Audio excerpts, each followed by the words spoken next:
and at Midwest Bank, you'll love banking here. Rosie Sports Bar and Grill. Open for lunch and dinner at 10th and P or at 1501 Center Park Road. You deserve the best. With a Liberty First MasterCard, you can pay down your high-rate debt and could save hundreds when you transfer the balance. The Liberty First Credit Union MasterCard has no balance transfer fees, no cash advance fees, and no annual fee. And with a fixed rate as low as 9.99% APR, and you choose reward, you'll be able to manage your card your way. Visit libertyfirstcu.com. Rates are based on your credit and subject to change. Federally insured by NCUA. Liberty First Credit Union. Banking with purpose. Working at Continental Lincoln isn't a job, it's a career. And right now, they've raised wages again, and they're hiring for production operators at $24.62 per hour, which grows to $28.97 per hour within 3 years. Skilled trade positions now start at $33.36 per hour, with opportunities to make more based on certifications. Continental also has salary job available and great benefits, plus medical and prescription costs at very low premiums. Dental, vision, and life insurance are offered at no premium cost to the associates, with increased bonuses and vacation for new hires. To learn more, go to continentaljobs.com with keyword Lincoln. Come work at Continental today. With the Planet Fitness Black Card, you don't just get a great workout, you get a great perk out because your membership is packed with perks. For $1 down and $24.99 a month, you'll get perks like access to any of our 2,400 clean and spacious locations. Bring a friend anytime and both work out with tons of equipment that'll give you that big fitness energy. Relax in the Black Card spa and more. Work out and perk out with the PF Black Card. Join for just $1 down and $24.99 a month. Join the judgment-free zone today. Deal ends Thursday, August 10th.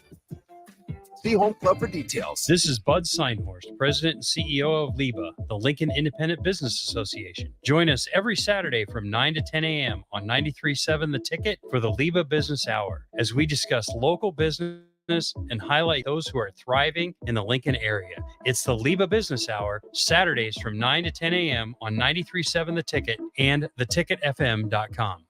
On the Block with Strick and Austin.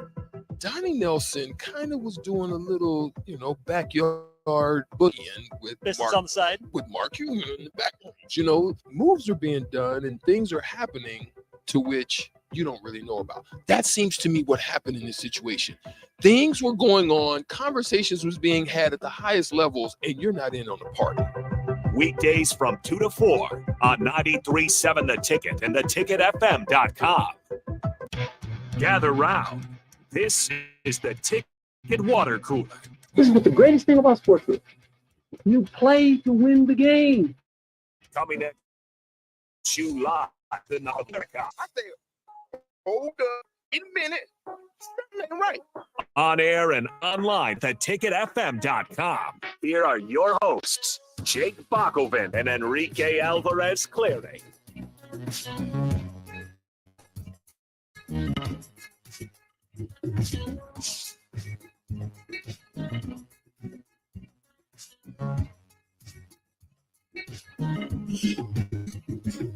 Another day of college football realignment, rumors, discussion, actual Board of Regents meetings that happening today, including in Arizona. Of course, that was reported earlier in the week. Arizona and Arizona State potentially going on to the Big 12.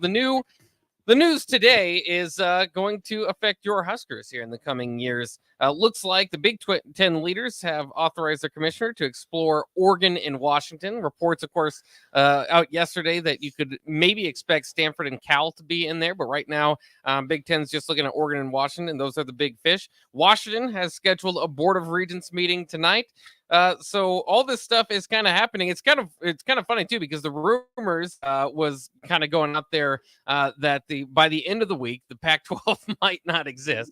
I don't know if it will ever diminish all the way down. I mean, maybe Oregon State, Washington State, some of those teams add San Diego State, and you can try to, some of those other teams and try to keep something there of the Pac-12. But as we know it, it doesn't, it doesn't look like it's going to happen. It doesn't look like the Pac-12 is going to stick together. Do we go to Seattle tonight, arrive there at 9 p.m., and go to room 142 in Gerberding Hall so we can go to the board meeting? Maybe we should. Maybe we'd know what's going on. Yeah, that way we'd be able to report on it. No, here's the deal. So one thing to also remember is that the Big Ten has already met and vetted and cleared Oregon and Washington. Oregon and the Big Ten Conference met, I believe, in Chicago at some time last year. And then the Huskies and Big Ten Conference met in New York at one time last year. So they've already been cleared. They've been vetted. And basically this entire time it's been add Oregon and Washington if it makes sense financially. That's the only other hoop and hurdle they have to jump over and through. So if that's the case, they're going to be part of the Big Ten. Well, and it's kind of strange because the Big Ten and the Pac-12 has have this long relationship, obviously through the Rose Bowl, of being conference kind of partners, brothers, whatever you might say. Remember when never forget the alliance, right? The short-lived alliance. But remember in 2020 when basically the Pac-12 was just going to listen to what the Big Ten did and follow suit there. There's already this kind of brother situation. Now it's turned into big brother, little brother with the Big Ten, presiding over the Pac-12.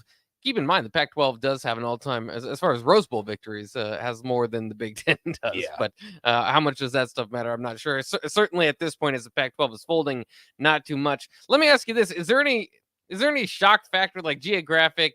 Like, okay, so the Big Ten Washington thing looks like it's really going to happen. Is that at one time that would have been, whoa, how does that even work? At this point in time, is there any team that you would get add to the Big Ten and you'd go, wow, I just don't know how that works? No, because I think that entire thing got squashed when USC and UCLA got added, right? Because the initial thought was, oh no, how is USC and UCLA going to travel to Penn State? How are they going to travel to Rutgers? Doesn't matter. So I think that hasn't shocked me one bit, number one. Number two, I guess the one team that the most shocked I would be is if Florida State joins. Right? Florida State, if they end up joining the Big Ten Conference, and there's rumblings. Yeah. If that's the case, this thing is really going to get going. Now, are you surprised at all? And this is actually something we're going to talk about in the next hour. Are you surprised at all that the SEC is so content right now? It is kind of odd because with the ACC teams and Florida State, if you haven't heard, has been like they're vocal now. That absolutely. They want out. They don't like the revenue sharing plan. Even if they do get the revenue sharing plan that they want, they're still going to be well behind the Big Ten and SEC. It is kind of surprising that the SEC wants to stay pat. Also, that the SEC, as the Big Ten, as the Big 12 go national, try to get as many, try to basically pluck teams in every state or every time zone, whatever. The SEC has basically stuck with their bordering states. So it is interesting that way. But yeah, Florida State President Richard McCullough told his board of trustees during a meeting Wednesday that university would have to very seriously consider leaving the ACC unless there's a radical change to the conference's revenue distribution model. Right now, a lot of that is placed on the field success in football and basketball. Florida State would rather have it be where a bigger kind of TV market generates higher television revenue and marketability. They think they have an advantage and probably should get a bigger share there. So it's interesting to see how all this plays out. We've got to take a break here. I know it was a short-lived first segment. We got to get on time for the Royals. So we will be on YouTube, Twitter, Twitch, I suppose, Facebook, the streams, all the streams, and can continue on the Ticket Water Cooler. As for the radio signal, we'll send it out to the Royals for their day game. We'll be up next here on the Ticket Water Cooler on 93.7 The Ticket. H&H Roofing, established in 2015, is proud to serve the local area, which includes the tri-state area in Nebraska, Iowa, and South Dakota. H&H Roof's official team and bonded, GAF Master Certified Installers, and an insurance-verified contractor that will work directly with your insurance company. Also a leading roofer, siding, and gutter specialist. H&H Roofing will service all residential, commercial, and agricultural needs. Go to HNHroofs.com for more information or call 402-359-2546. Are you tired of living in pain? It's time to take control. At Prairie Orthopedic and Plastic Surgery, we're your one-stop shop for expert care in Lincoln. From broken bones to complex reconstruction, our skilled team will help you get back on track. Visit prairieortho.com today and discover why we're the trusted choice for thousands of patients. Don't let pain hold you back. Take the first step towards a better pain-free life with Prairie Orthopedic and Plastic Surgery, where healing begins. Call 402-489-4700. If you're in Lincoln, Waverly, or the surrounding area, listen up. Select Plumbing gets it right the first time on a variety of issues for your home and business, including general plumbing, water heaters, faucet and fixture repair, underground sewer and water repairs, backflow testing, and more. Keep your property free from leaks and other issues. Call today for a free estimate at 402-560-6197. Plus, they're hiring service plumbers. If you're in Lincoln, Waverly, or the surrounding area, contact Select Plumbing to inquire at 402-560-6197. Integrated Life Choices has been inspiring opportunities for individuals with disabilities for more than 15 years in Lincoln and across Nebraska by offering a number of services. From group homes to independent living resources and job training, you'll find the support that allows people to live fulfilling lives. They're also hiring. If you're looking for a rewarding career supporting people with developmental disabilities, you can check out open positions along with learning more about services at ilc.net. Integrated Life Choices. When you were a kid, clubs were cool. Robotics club or space club and stuff like that. But what do adults get? Book clubs and quilting clubs? No, forget that. How about a margarita club? Get to Upside Bar and Lounge and join the best club in town. 10 flavors of margaritas like Maui Wowie, burnt pineapple, and mango tango. Try all 10 of them and receive your own souvenir margarita glass. Make it your new Monday night tradition. $4 margaritas and $4 taco baskets. Grab the crew and head on over. Monday nights or any night. Upside Bar and Lounge at 29th and Pine Lake. Ever wish you had another light switch on the other side of the room on a dark night? How much better would you sleep at night if you had a ceiling fan in your room? The High Electric Service Department is here to make your electrical what-ifs a reality. Whether you're looking to replace some outdated light fixtures or brighten up your counters with under-cabinet lighting, High Electric can handle all types of residential electrical installations and services. Give Erica a call at 402-466-6606 or visit high-electric.com to get started. Get rid of pesky critters once and for all with Bats to Rats. Their expert team is here to help you reclaim your home. No more sleepless nights caused by crawling critters or flapping wings. Bats to Rats ensures a safe environment for every family member. Check the website at batstoRats.com for amazing offers. And if you mention this ad, you'll receive $10 off your initial inspection cost. Don't allow uninvited guests to take over your home. Trust Bats to Rats for a peaceful and rodent-free living space. Rosie Sports Bar and Grill, open for lunch and dinner at 10th and P or at 1501 Center Park Road. Ironhide Construction is hiring. They're looking for hardworking, self-motivated individuals who are team players. Ironhide Construction has openings for an experienced project manager, estimator, apprentice, skilled laborer, and erector or installer. They will train the right people and make sure you understand the position and requirements. At Ironhide Construction, it's own it, be honest, and do it right. Apply today and learn more about their other benefits at ironhideconstruction.com, where they're committed to you every step of the way. 93.7 The Ticket, Fox, KFXL weather. Brought to you by Bryant Air Conditioning, Heating, Electrical, and Plumbing. The Lincoln forecast for today, we'll see some patchy fog this morning and showers from 12. And partly sunny skies will take over this afternoon. We'll see a high around 85. Tonight, partly cloudy skies early, then a chance of some later in the night. So we'll 70, and tomorrow, a continued chance of showers from see a high around 83. New drawers, Kyle Becker from 93.7 Ticket and ticketfm.com. Cooler on 93.7 The Ticket and theticketfm.com.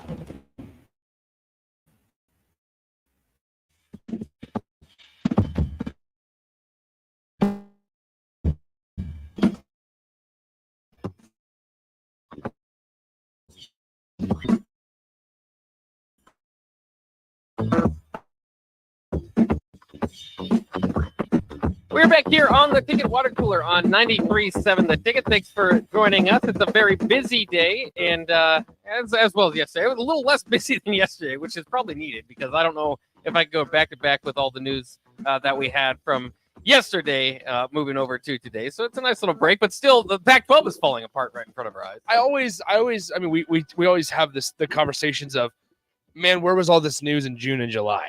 Like this is like normally we're dead, fully into fall camp at this point, where it's like, all right, let's outlook of the Nebraska running back room, outlook of the Nebraska wide receiver room. But that's not even the conversations that we're finding ourselves having. It's the conference realignment season still. Oh yeah. And people may obviously not really forget, but there's just not a lot of position talk going on right now like there usually is. So where was this type of conversation in June and in May when we needed things to talk about, like conference realignment? Did you feel like June and May were kind of tough to get through? No, they weren't tough to get through because we can talk for hours on end. Yeah. And there was stuff to talk about, but not everybody wants to hear about Major League Baseball and how good the Cubs are. Yeah. They just, it's kind of funny because traditional media, it is, there are these times, these months where you just kind of, especially in a college football market, have to just kind of move things along as much as you can. With the transfer portal, and maybe it's killing college football and all that stuff, but for us, the NIL and conference realignment, all that stuff really helps with the content. So it is kind of fun in that way, and we'll get back to that in a second. I did want to jump into the news of college football. The Huskers camp. Of course, they had practice number 4 today, and they had some interviews in post practice. To get to EJ Barthel and in offensive coordinator Marcus Satterfield were speaking, as well as a few players. I think the biggest thing to come out of it, well, one of the interesting is that they're kind of split group approach that they've had to get some of the younger players a lot more reps. Has kind of been pushed to the side, at least for today and probably for the rest of camp, I would assume, as you really start to try to get ready for, the main guys ready for the season. But I'm sure that's been nice for the younger guys. The other thing is they're basically saying that they'd prefer to have Bo Jackson, but without having a generational or lead back like that, they basically plan to take a committee approach. Here we go again. Here we go again. The committee approach. What does the committee approach look like? I mean, but now it's from their mouth, so it sounds like that's the plan. Yeah, I mean, we remember this going back to all the way to like Ryan Held. We remember the conversations about we're gonna do multiple running backs, and Dedrick Mills is, without any pattern or method to the madness, Dedrick Mills is going to have 7 carries here, and then we're going to let Jaquez Yant take over for the entire game, and then we're never going to see Jaquez Yant again. And Ramir Johnson's going to start 5th on the depth chart, but still get his carries. And then Ramir was the lead back because of it. It has been such an up and down decade for Nebraska's running backs. Yeah. I mean, you think back to even like Mike Riley, or I should say first year Scott Frost, 2018. It was Greg Bell who left 3 games into the season, and Divina Zigbo started 3rd on the depth chart and ends up being the number 1 guy at the end of the year. And almost, did he have 1,000 yards that year? Or was he? So he hits 1,000 yards after starting the season 3rd on the depth chart. I mean, it's just the up and downs at Nebraska's running back position. Then you finally think, oh, here in 2022, you found a guy that really looks like he could take the room in Anthony Grant. But then guess what? A guy in A.J. Allen comes up, and it's like, this guy is going to be Nebraska's next 1,000-yard rusher, A.J. Allen. And Nebraska has him for 4 years. And then he transfers to Miami. And he's going to be a guy that I think a lot of Husker fans somewhat keep tabs on. Oh, yeah. Because A.J. Allen was fun. Yeah. A.J. Allen was really fun. I think he'll force you to. I think he'll probably be in some of the highlights of those Miami Hurricanes games. And again, I think that there are in that running back room, there was room for him, I suppose. I mean, it was kind of all that question, who's going to start, and now that we see it kind of unfolding, he would have been part of this rotation. They did want to mention too, it's not like each guy's going to get 2 or 3 carries. Yeah, there probably is a room. One of these guys, might end up doing that here and there, but they they want to get him going too. Part of this, and if you're run the ball guy like myself, is you love to hear that as this plan kind of continues, and this is something that they've talked about, it is bleeding into fall camp. They want to run the ball quite a bit. So part of this was kind of, if things go according to plan, and if we run the ball as much as we want to in this conference, you're going to need more than one guy. It's not necessarily, just picking your best guy. You're going to need more than one. And I think that suits Nebraska pretty well. I like Anthony Grant. Is he kind of that next big time running back at Nebraska? Remains to be seen. like you said, it was close to 1,000 yards last year. Nebraska has in the last decade. I think Ozigbo probably is the only one that's hit 1,000 yards since Amir was on campus. I'd have to go back and look, but I think that's right. So I think that works out well. Gabe Ervin also hit the podium. He said he's gained 10 pounds. So you're kind of thinking about the shape that he'll be in, maybe to take a few more hits. Ramir Johnson, like you mentioned, still on the team. He's got a spot in that rotation. I think that this shared load will work best for Nebraska, considering the personnel they have. All of it depending on whether they really can get a lot of improvement out of that offensive line, because they can want to run the ball all they want. At times, I think the offensive line improved last year, but you got a lot of new faces in there. You got some injuries that you're still kind of looking to get back from. Some guys that had sat out. Are they in football shape? So that's going to be interesting. And then the other part of that is too, that's interesting is if they plan that approach, this run heavy Big Ten style approach, and then you go into that Minnesota game. That's the game we typically think, okay, Minnesota, that's who they are. Yeah. Minnesota's on the kind of the other end of the spectrum, where they've lost their all-time leading rusher, Mohamed Ibrahim. They did bring a nice transfer in at the running back position, but their news out of camp and in the summer was that they've got their playmakers are the wide receivers. They've got a great wide receiver unit, so they're going to try to think of the best way to get their wide receivers the ball. So it might be that game might look a little bit different, or a lot different than what we've seen in the last couple of years from Nebraska, Minnesota. Well, how about this? So this comes from Athlon Sports. I just searched the Minnesota Golden Gophers preview, and it starts out with a pretty big statement, if you will. Quote, the Gophers offense is undergoing its biggest makeover in PJ Fleck's 7 seasons at the helm. Gone are the program's all-time leading rusher, Mohamed Ibrahim, and all 3 interior offensive linemen, including Remington Trophy finalist John Michael Schmitz. Fleck will always want to establish a run, and Western Michigan transfer tailback Sean Tyler, is who Bach was talking about, appears to be the best option to maintain that identity, although a regression is expected from the running backs. How about this? Strong-armed quarterback Ethan Kaliak-Manis takes over full-time for 6th-year senior Tanner Morgan and has what might be the best pass-catching core of the Fleck era. They got new Those are big words. Remember that team that really threw his 11-win team had great wide receivers on it. Yeah. So that's a big statement there. Unfortunately, they had what was it? They obviously had Chris Ottman-Bell on that team because Chris Ottman-Bell's old. He's still on that team. Yeah, he's still on this team. Who are the receivers?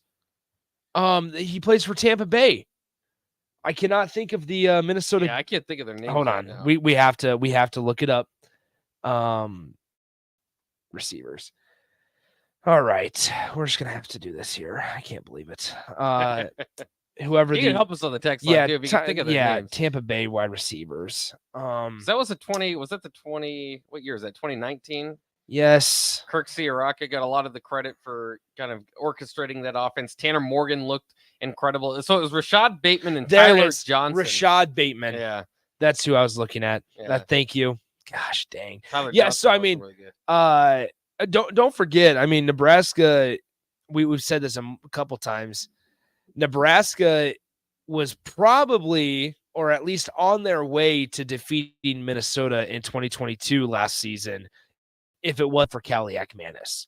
Keep Tanner Morgan in that game, and Nebraska probably walks away with a W on that day. Well, Kaliak-Manis, I mean, he hit that one big 80-something. I felt like an 80-yard. I don't know how long it was, but that big pass play. Yeah. I mean, it wasn't like there was a whole lot, to be fair, from Kaliak-Manis. Like, yes, he did really help, and that was the difference between the first half when Tanner Morgan, I think Nebraska held Tanner Morgan in that offense like 30 yards. They did well. They more importantly they held Mohamed Ibrahim in check. Yeah, Mohamed Ibrahim, unfortunately. So listen to this. So Mohamed Ibrahim rushed for 128 yards and 2 touchdowns in the second half. That's what killed Nebraska. It was just unfortunate, or excuse me, I guess he would be held to. Muhammad Ibrahim was held to just 18 yards on 8 carries in the first half. Finished the game with 32 carries and 128 yards. I remember sitting there with you on that post-game show. And once again, this was the game that Casey Thompson was injured for, I believe. Logan Smothers and Chuba Purdy had, which was the bigger problem.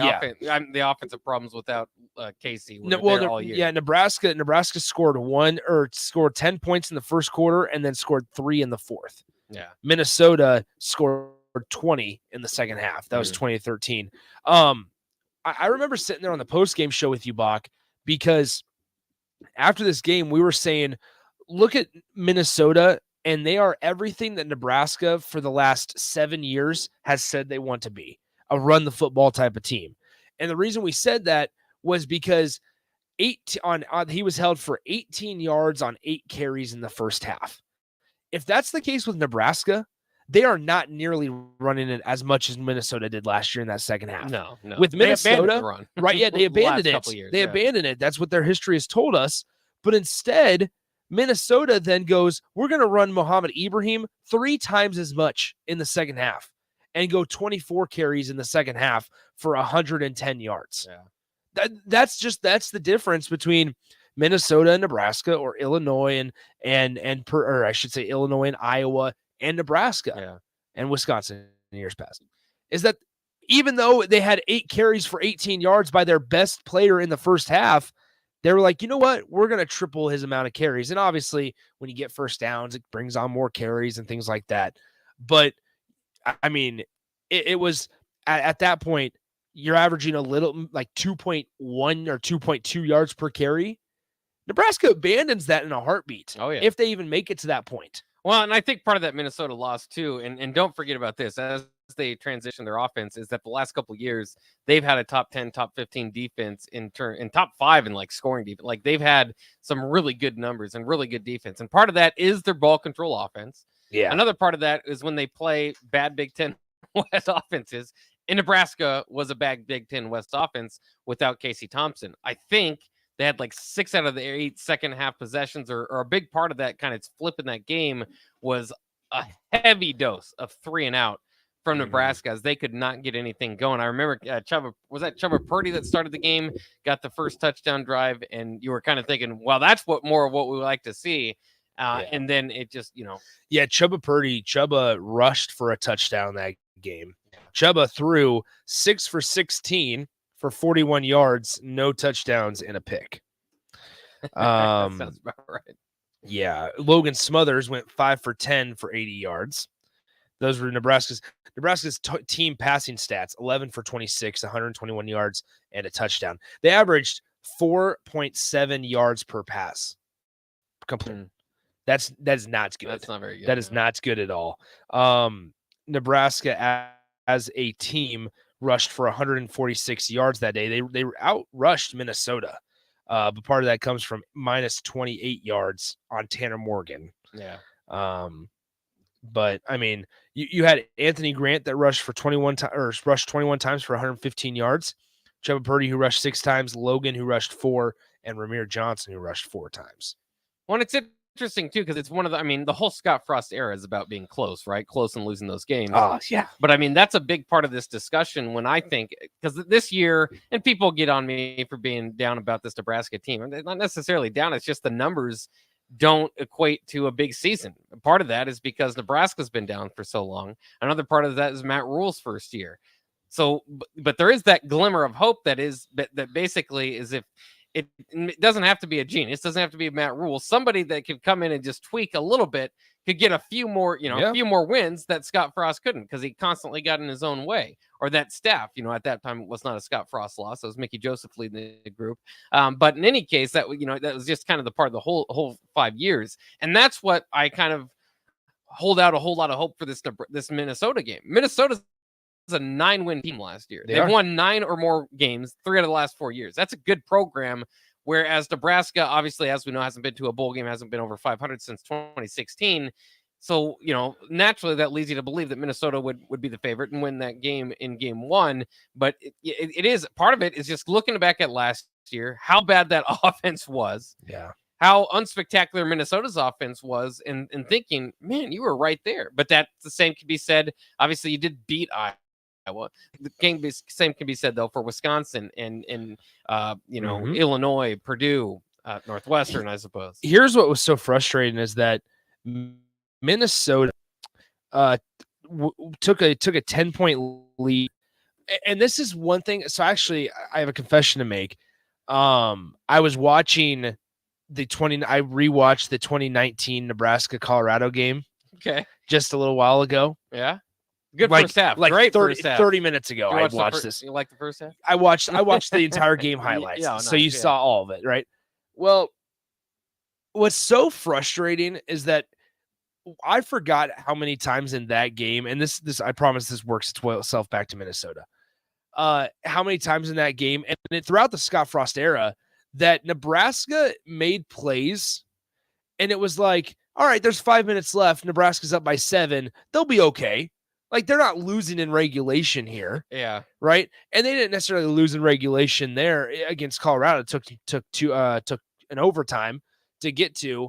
And Isaac Armstrong hooked the field goal to the right. You might remember. Punter. That's how Nebraska lost that game, is because they just didn't have anybody that year.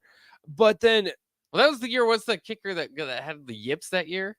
Well, no. So Connor Culp in 2018 and 2019. Yeah, I don't remember. Connor Culp won the Big Ten kicker of the year. Was it? It wouldn't have been 2018 because they wouldn't have made the change. Too far back. They wouldn't have made the change. Would that have been like the Barrett Pickering year? That could be. That might be because they sent out their punter because their kicker was struggling, I believe, at that time too. That's another thing, is that you can't like narrow it down based on year, because Nebraska for a long time had kicker problems under Scott Frost. Yeah. So Barrett Pickering was on the team in 2019. Gosh dang. Yeah. Barrett Pickering. Goodness. Pickering doing the kickering. I'm trying to find like Nebraska special teams 2019. Yeah, stats, because like it was incredibly bad in 2019. With like, okay, so here we go. 2019 Nebraska football position breakdown. Specialists. All right. Never forget, this was Javon DeWitt's crew. So kicker was Barrett Pickering. The punter was Isaac Armstrong. Barrett Pickering did not have himself a good year. So much so, I want to pull up his 2019 stats. So I got the kicking on stats here. ESPN. So Barrett Pickering was 3 of 5 that year, but nobody was steady and nobody was very good. Well, no, yeah. Isaac Armstrong was 2 of 5. Matt Waldock was 4 of 4. Lane McCullum was 2 of 4. Harrison Martin was 1 of 1, which I don't even know he existed. Dylan Jorgensen, I don't even remember these names, was 0 of 1. So they just kind of rotated through guys, and eventually, I think it was Lane that was one of them. Was like Lane McCullum, was serviceable, downtown. yeah. Lane McCullum hit the line drive with like a 23-degree launch angle on the kick against Northwestern kick for the win. I mean, my goodness, like I don't know. Like 30-yard field goal or something. Yeah. So hold on, I'm gonna pull up Connor Culp's stats, because, and never forget, like Connor Culp, his this is gonna be bad. Like his truck got broken into, and then he was like never the same. Yeah, that's right. Or his truck got stolen. It was like his white truck got stolen or something. I remember something happened with his truck. And he was like never the same after that. So 2020, Connor Culp.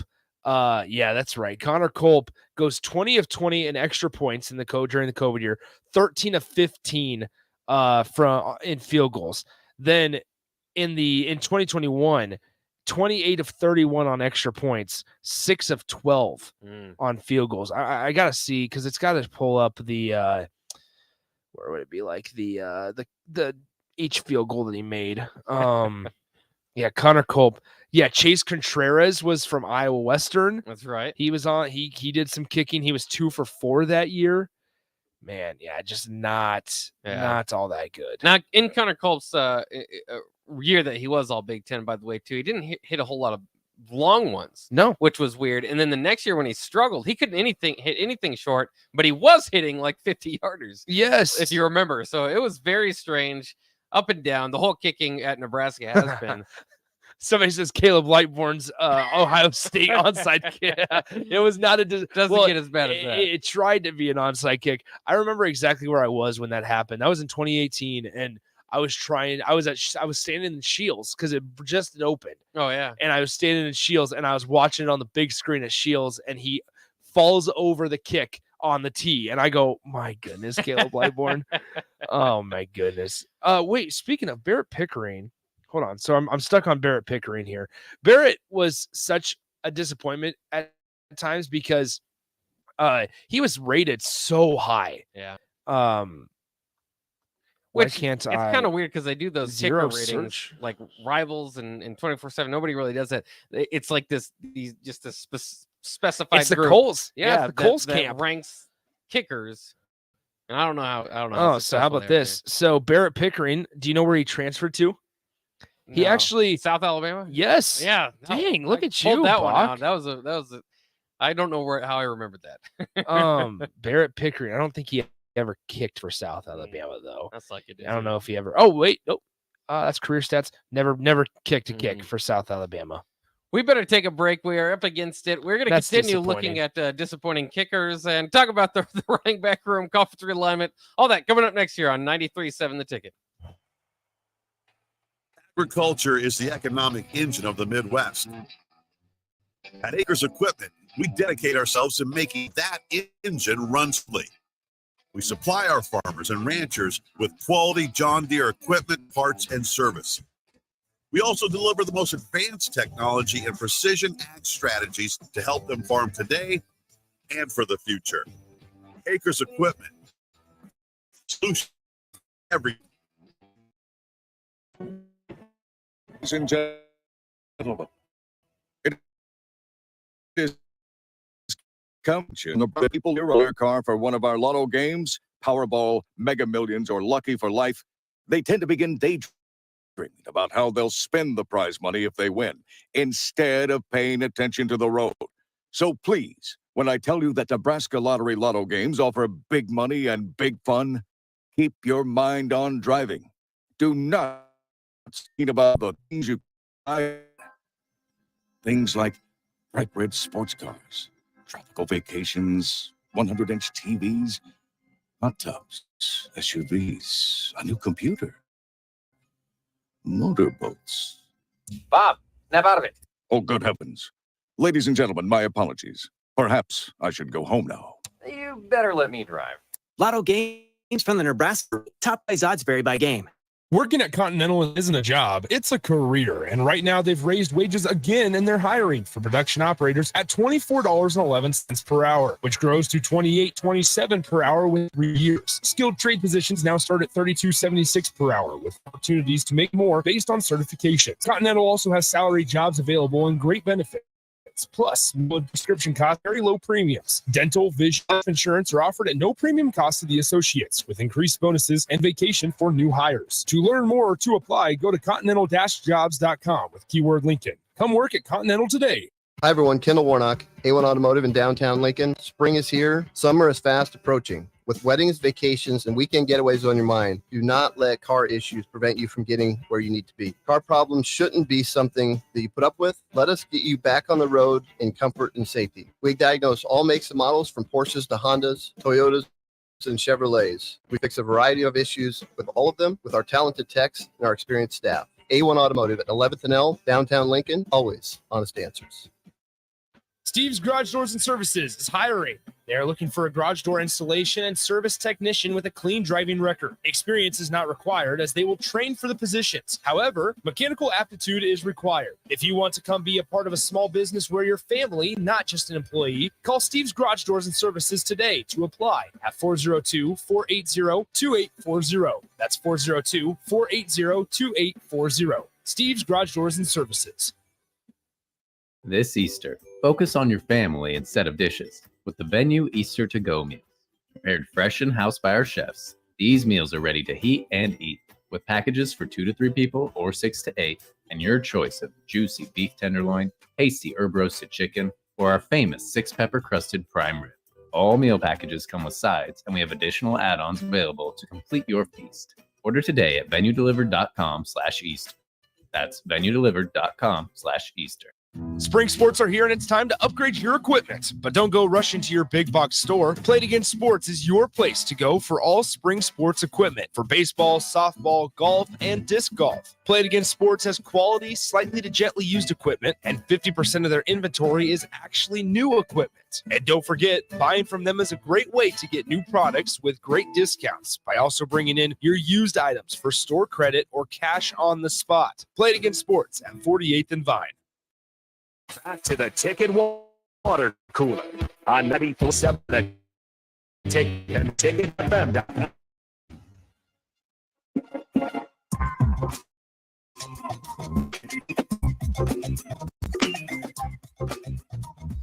So before we went to break, we were talking a little bit about the Nebraska-Minnesota game that was going to come up. Nick started talking about how Colorado in 2019 and Minnesota in 2022 were similar.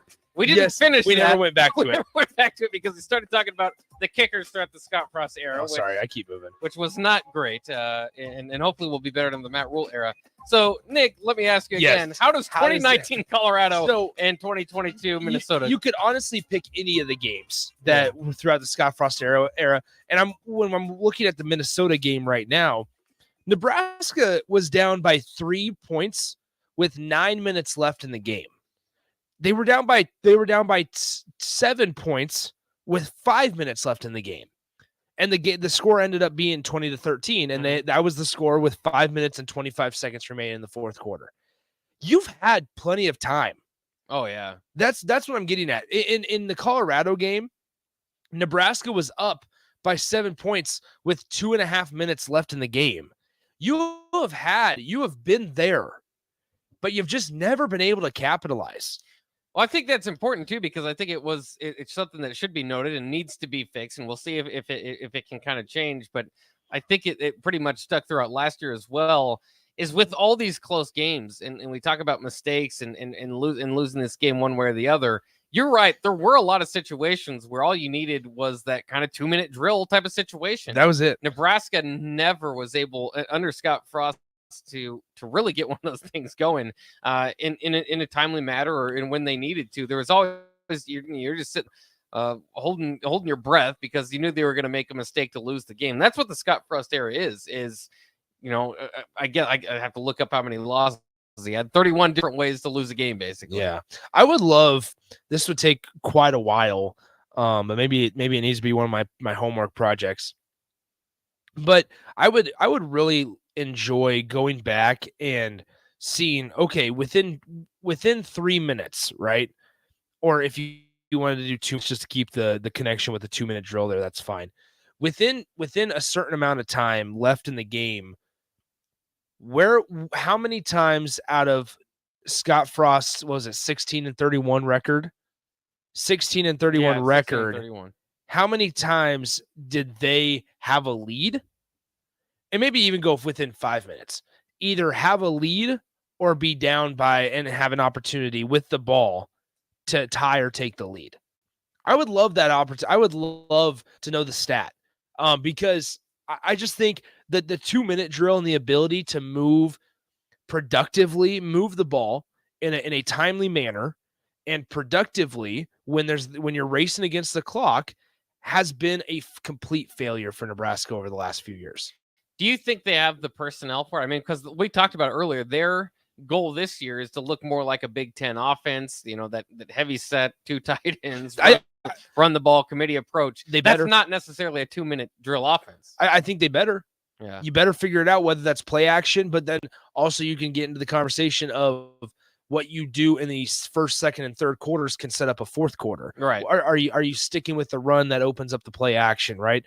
Is Jeff Sims comfortable? Have you started him out in the nice short tight end pass game and then maybe stretch it and open it up later in the game to where he's built confidence up in that short amount of time throughout the first 3 quarters to where, okay, you're able to not necessarily air it out, but take a shot or two and have confidence in Jeff Sims and Jeff Sims have confidence in himself. And also, have you been able to keep him clean for the most part to where he's not freaking out when he drops back and has a 5-step drop. Well, and that was probably the biggest problem with the 2-minute drill for Nebraska is you have to protect when they know you're passing and you know you're pass protecting. Nebraska's had a struggle. I mean, we talk about kicking being a problem, pass protection. I mean, there's so many problems consistently from Scott Frost teams from time to time that it's almost like you don't have to get. Again, that's part of the hope for this team getting significantly better in the win column is you don't have to get significantly better. If you're just an average, special teams team, if you're just an average, like there's just some things that were just so mismanaged and poorly taken care of and just never turn the corner. Well, and that's where I just wonder sometimes if that it's interesting that you brought up if they have the personnel this year to do it. Because I think a big part of being successful in that is having a quarterback that can move, and we know Jeff Sims can move. So I think there's that. He's also a guy that probably with his legs, and we have yet to see it at Nebraska, but with his legs can probably bail you out of a lot of situations. Unfortunately, though, that comes with a high fumble number, right? That comes with a larger than desired turnover statistic, and with that, you just as important as it is to stay alive and stretch out plays and give your team an opportunity to put them into a position to get a game-winning field goal or to get them within the 5-yard line to where it's 1st and goal.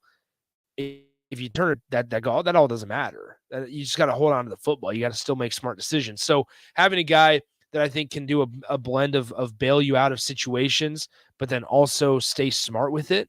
And that was, as we've seen, that was sometimes Adrian's issue, was that he wasn't always smart with it.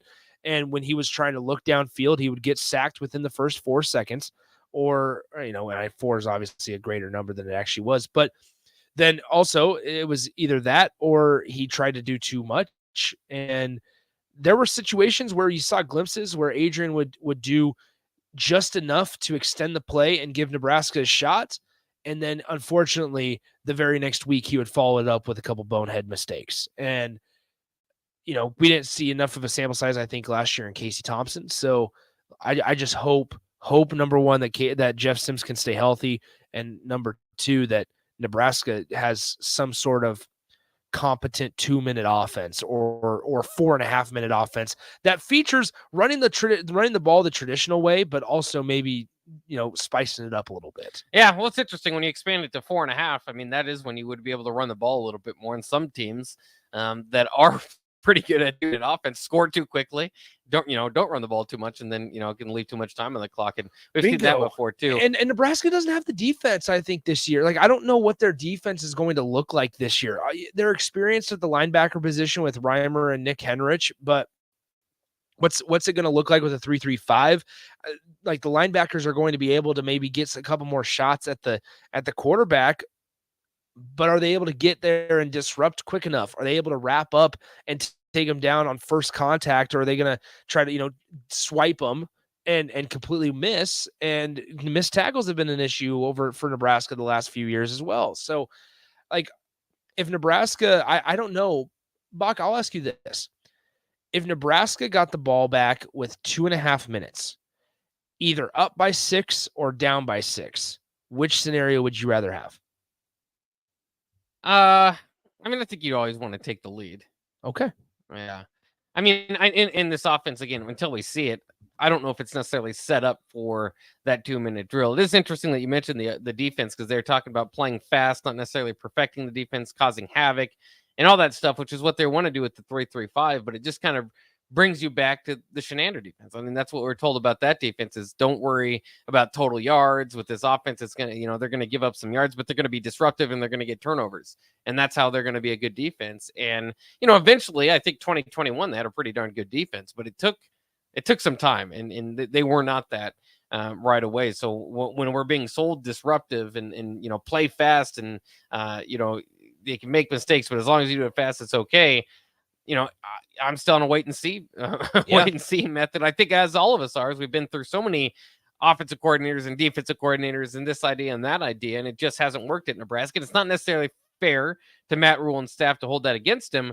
But, you know, it's the you can only break your heart so many times hoping for just hoping for the new thing. One more note out of practice before we get out of here is that they're talking about the wide receivers, similar kind of type of situation for the freshmen.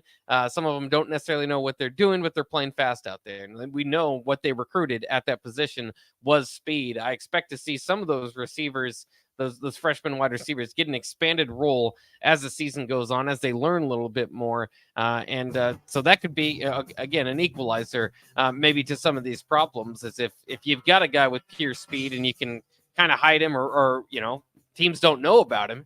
And then you bring him in on one of those 2-minute drills, maybe you can sneak over the top. So you never know. Be kind of fun to see how this season plays out, what this team looks like. We're less than a month away before Nebraska and Minnesota battle for the $5 Bits of Broken Chair trophy. Don't forget that is on the line as well. But we can't wait for it. A lot of thanks to, by the way, to Club Pilates. The show is supposed to be out at Club Pilates. Go and join. Go out there and check it out. Brand new Club Pilates at 83rd and Holdridge, just south of Hy-Vee. Opened less than a month ago. Classes are 50 minutes long and all throughout the day. So go check it out. That'll wrap it up for the Ticket Water Cooler Happy Hour coming up next year on 93.7 The Ticket.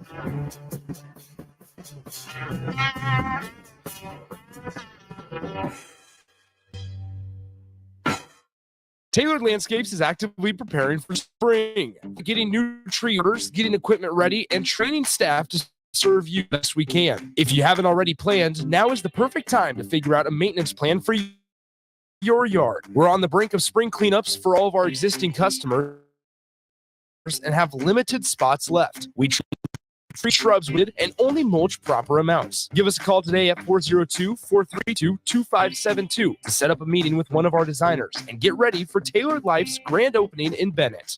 You know that feeling after a good, hearty meal? Worries of the world just slip away. Time slows down. Nothing but good times and good company. That's what you get with Mary Ellen's Food for the Soul. Mary Ellen's does food right, with a menu that includes smoked wings, pulled pork, brisket, catfish. And don't sleep on their sides. Shrimp and grits, collard greens, baked beans. It's food that makes your heart happy. Mary Ellen's Food for the Soul, just east of 27th and Pineland. Let them fix you a plate. Hey there. Hi, honey. Uh-oh. Remember we told Jamie and Mike about Liberty First Credit Union, how great their checking account and car loans are, the amazing service we get, and how we love being members? Yeah. Well, they took our advice. Jamie said how easy it was to move all their accounts and become members. Now they say they're banking with purpose. Liberty First Credit Union. Learn more about being a member at libertyfirstcu.com.